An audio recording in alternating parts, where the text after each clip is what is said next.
Uh. Yeah. Uh. Yeah. Palavras de Radiância por Brandon Sanderson. Livro 2 de O Relato da Guerra das Tempestades. Capítulo 9. Entrando no túmulo. Gosto de pensar que, se eu não estivesse subjugada pela tristeza, certamente teria visto antes os perigos que se aproximavam, mas, com toda a honestidade, não sei se algo poderia ter sido feito. Do diário de Navani Colin, Gezezash, ano de 1174. Kaladin liderou a descida até os abismos, como era seu direito. Usaram uma escada de corda, como as que possuíam no exército de Sadeias. As de Sadeias eram perigosas, com as cordas puídas e manchadas de limo, as tábuas surradas por muitas grã-tormentas. Kaladin nunca perdera um homem por conta daquelas escadas tormentosas, mas sempre se preocupava. Aquela ali era nova em folha. Ele sabia disso porque Hind, o quarteleiro, havia coçado a cabeça ao ouvir o seu pedido, e depois mandara construir uma segunda às especificações de Kaladin. Era resistente e bem feita, como o exército de Dalinar. Kaladin chegou ao fundo com um salto final. Sil desceu flutuando e pousou no seu ombro enquanto ele segurava uma esfera para inspecionar o fundo do abismo. Aquele único bron de safira valia mais do que todo o salário que recebera como carregador de pontes.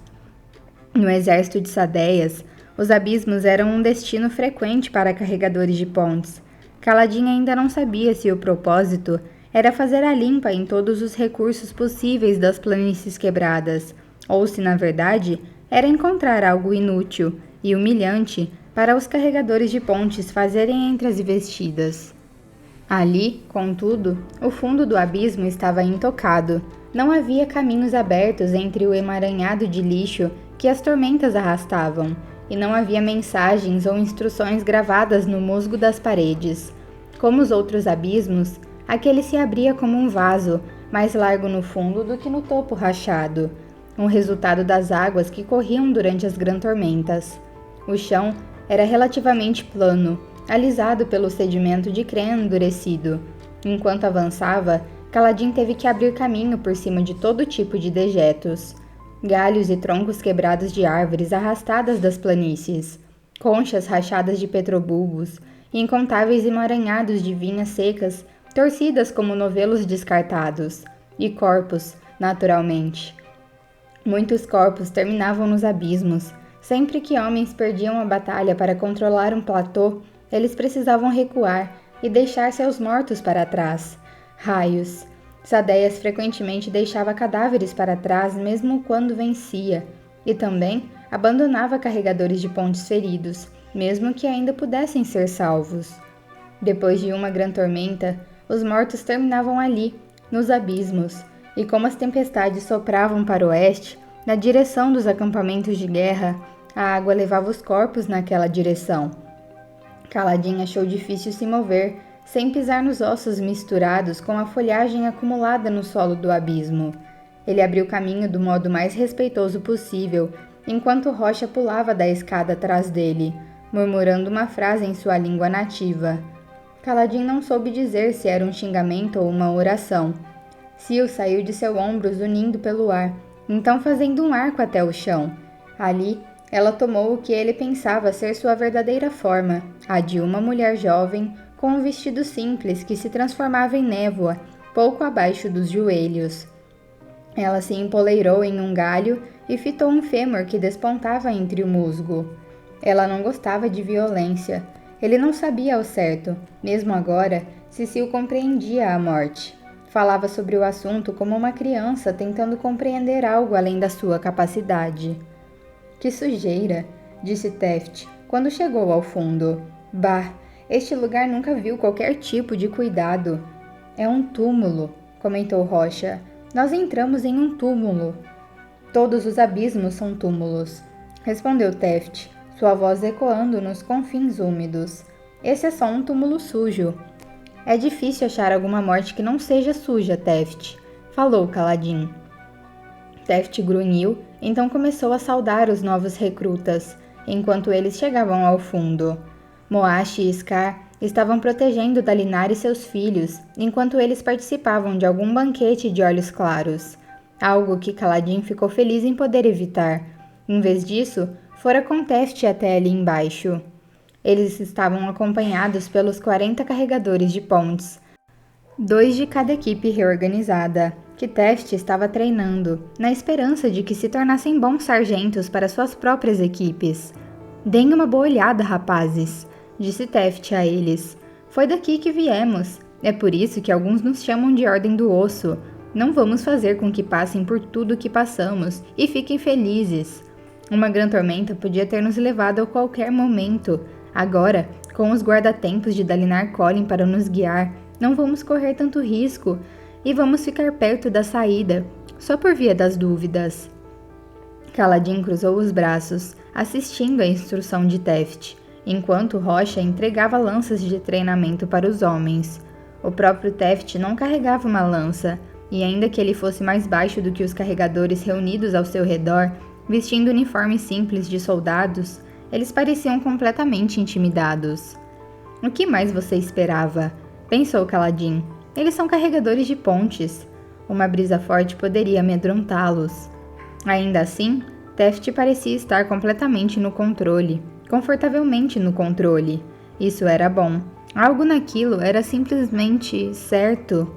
Um enxame de pequenos orbes brilhantes se materializou ao redor da cabeça de Kaladin, esprenos na forma de esferas douradas que se deslocavam apressadamente de um lado para outro. Ele os encarou, surpreso, esprenos de glória. Raios! Parecia que não os via há anos. Sil voejou pelo ar e juntou-se a eles, rindo e girando ao redor da cabeça de Kaladin. Está sentindo orgulho de si mesmo? Teft, explicou Kaladin. Ele é um líder. Claro que é. Você deu esse posto a ele, não deu? Não, eu não dei. Ele o conquistou. Venha, vamos caminhar. Ela assentiu, subindo no ar e se instalando, com as pernas cruzadas, como se estivesse decorosamente sentada em uma cadeira invisível. Ela flutuou desse jeito, movendo-se exatamente junto com ele. Estou vendo que desistiu novamente de fingir que obedece às leis naturais, observou ele. Leis naturais? Disse Sil, achando o conceito divertido. As leis são dos homens, a natureza não tem leis. Se eu jogo alguma coisa para cima, ela desce de volta, exceto quando não desce. É uma lei. Não, discordou Sil, olhando para cima. É mais como um acordo entre amigos. Ele a encarou, levantando uma sobrancelha. Temos que ser consistentes, disse ela, se inclinando na direção dele como se conspirassem juntos. Ou quebramos os cérebros de vocês. Ele bufou, contornando uma pilha de ossos e galhos perfurada por uma lança. Manchada de ferrugem, ela parecia um monumento. Ora, vamos lá, disse Sil, jogando o cabelo. Essa foi digna de pelo menos uma risada. Kaladin continuou caminhando. Uma bufada não é uma risada, insistiu Sil. Eu sei, porque sou inteligente e articulada. Você devia me elogiar agora. Dalinar Kholin quer refundar os Cavaleiros Radiantes. Sim, disse Sil com um ar arrogante, pendendo no canto da sua visão. Uma ideia brilhante. Gostaria de ter pensado nisso. Ela sorriu triunfante, depois fechou a cara. O que foi? Disse ele, voltando-se para ela. Você nunca pensou como é injusto que esprenos não possam atrair esprenos? Eu realmente devia ter meus próprios esprenos de glória aqui. Eu preciso proteger Dalinar, disse Kaladin, ignorando a reclamação. Não só ele, mas sua família, talvez o próprio rei, mesmo eu tendo falhado em impedir que alguém entrasse escondido nos aposentos dele. Ainda não compreendia como alguém havia conseguido entrar, a menos que não fosse uma pessoa. Poderia um espreno ter feito aqueles glifos na parede? Sil havia carregado uma folha certa vez. Ela tinha alguma forma física. Só era muito tênue. Eu não sei, disse ela olhando para o lado. Eu vi... O quê? Esprenos que pareciam relâmpagos vermelhos, disse Sil em voz baixa. Esprenos perigosos, esprenos que nunca vi antes. Eu os vejo de longe às vezes. Espreno de tempestade, algo perigoso está chegando. Sobre isso, os glifos estão certos. Ele pensou a respeito por algum tempo, então finalmente parou e olhou para ela. Sil, existem outros como eu? O rosto dela assumiu uma expressão solene. Aquela pergunta. Então você já estava esperando que eu a fizesse? Sim, mais ou menos. Então você teve bastante tempo para pensar em uma boa resposta, disse ele, cruzando os braços e se recostando contra uma parte razoavelmente seca da parede. Isso me faz pensar se você conseguiu bolar uma explicação convincente ou uma mentira convincente. Mentira? Disse Sil horrorizada. Caladin, o que você pensa que eu sou? Um críptico? E o que é um críptico? Sil, ainda empoleirada como se estivesse em uma cadeira, empertigou-se e inclinou a cabeça. Na verdade, não tenho ideia. Sil, estou falando sério, Caladin. Eu não sei, não lembro. Ela agarrou os cabelos, uma mecha de branco translúcido em cada mão, e puxou-os. Ele franziu o senho, então apontou. Isso... Eu vi uma mulher fazer isso no mercado, disse Sil, puxando os cabelos novamente. Significa que estou frustrada. Parece que dói fazer isso. Então... Ai? De qualquer modo, não é que eu não queira contar o que sei. Eu quero. Eu só... não sei o que eu sei. Isso não faz sentido.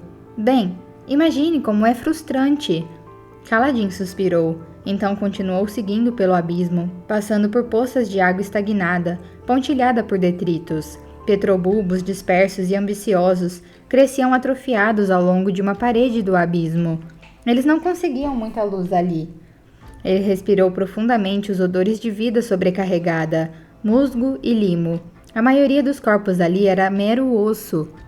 Embora ele houvesse se desviado de um trecho do chão tomado pelos pontos vermelhos dos esprenos de putrefação. Bem ao lado, um grupo de floragolas abanava suas delicadas frondes, que dançavam com os pontos verdes dos esprenos de vida. Vida e morte se davam as mãos ali nos abismos. Ele explorou vários dos caminhos que se bifurcavam. Era estranho não conhecer aquela área. Aprendera a seguir pelos abismos mais próximos ao acampamento de Sadeias com mais facilidade do que pelo acampamento em si. Enquanto caminhava, o abismo foi se tornando mais profundo e a área se abriu. Ele fez algumas marcas na parede. Em uma bifurcação, encontrou um espaço aberto e circular com poucos detritos. Ele tomou nota, então caminhou de volta, marcando novamente a parede antes de seguir por outro caminho.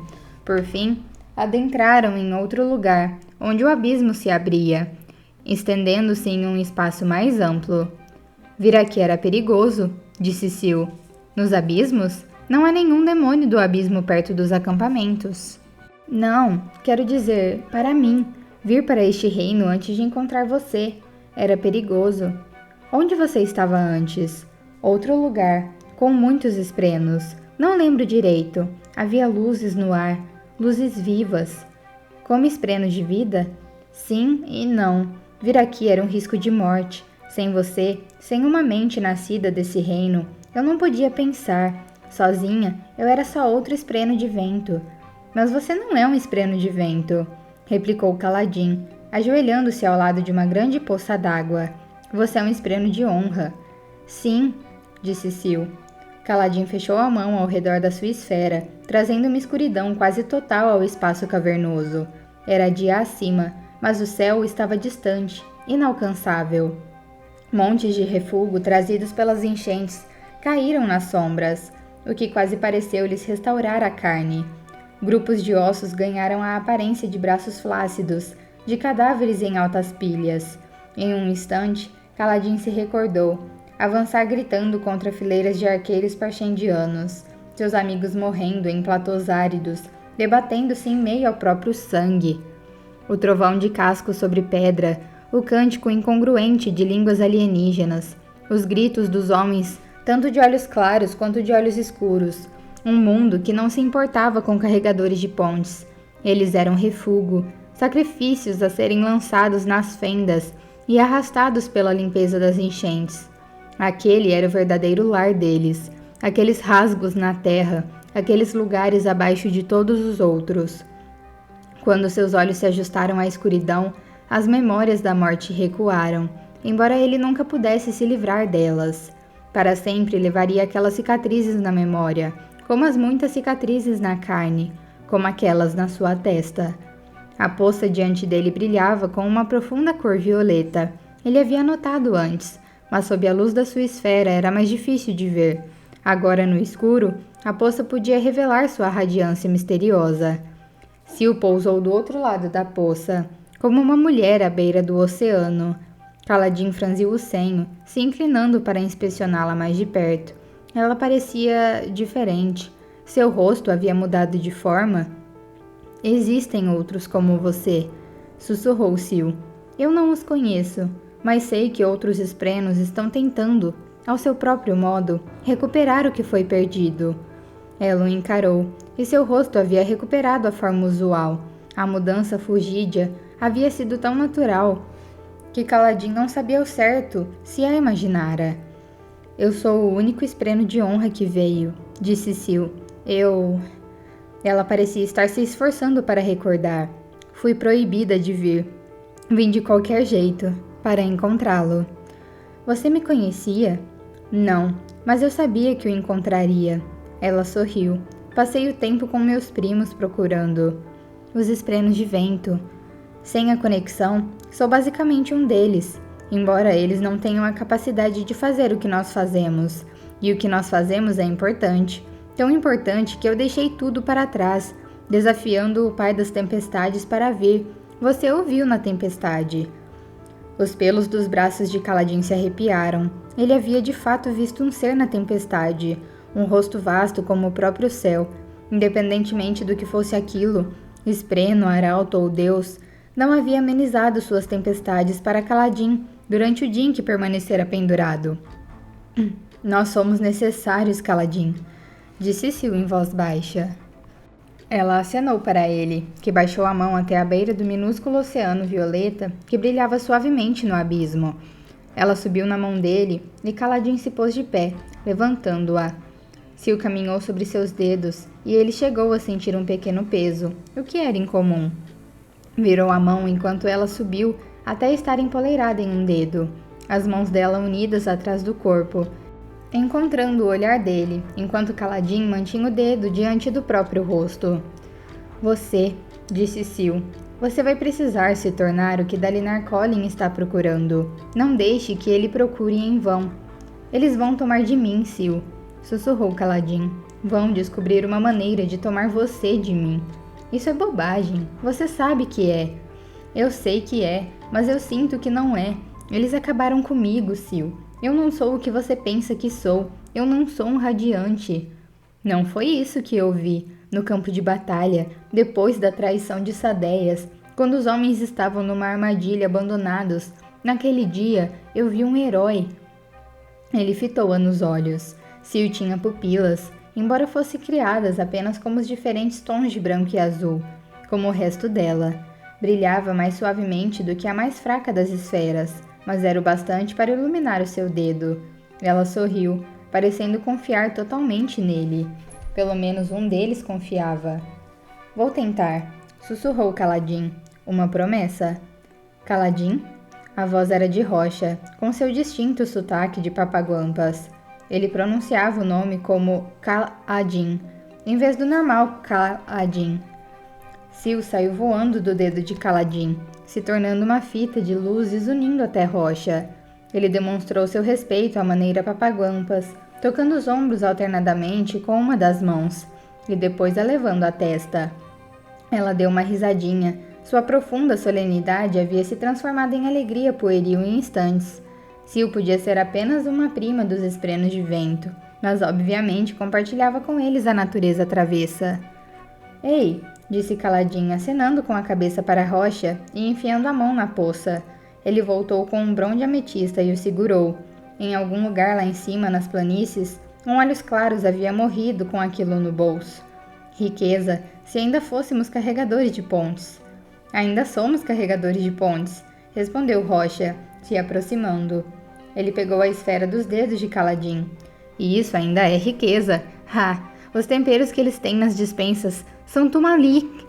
Prometi que não vou colocar esterco na comida, mas é difícil, com soldados acostumados com comida que não é muito melhor que isso. Ele segurou a esfera.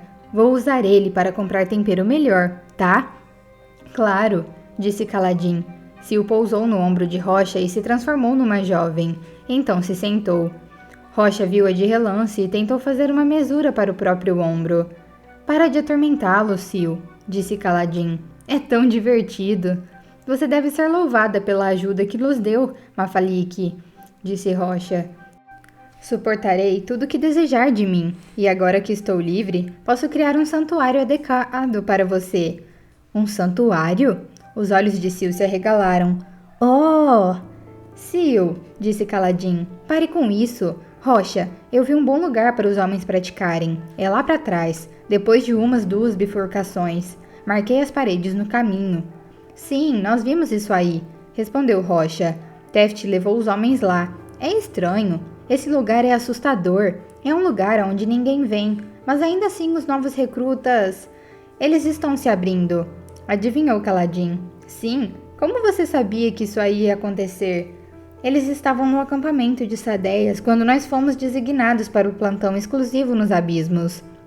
Eles viram o que nós fizemos e tinham escutado histórias sobre nós treinarmos lá embaixo. Trazendo eles para cá, nós os convidamos a participar como uma iniciação. Teft estava tendo dificuldade em fazer com que os ex-carregadores mostrassem interesse no treinamento. O velho soldado estava sempre irritado e reclamando com eles. Os homens insistiram em permanecer com Kaladin, em vez de serem liberados. Então por que não queriam aprender? Eles precisavam ser convidados, não só com palavras. Sim, bem, disse Rocha. Sigizil me mandou aqui. Ele quer saber se está pronto para praticar suas habilidades. Kaladin respirou fundo, olhando de relance para Sil. Então assentiu. Sim, traga-o aqui. Podemos fazer isso aqui. Finalmente! Vou chamá-lo.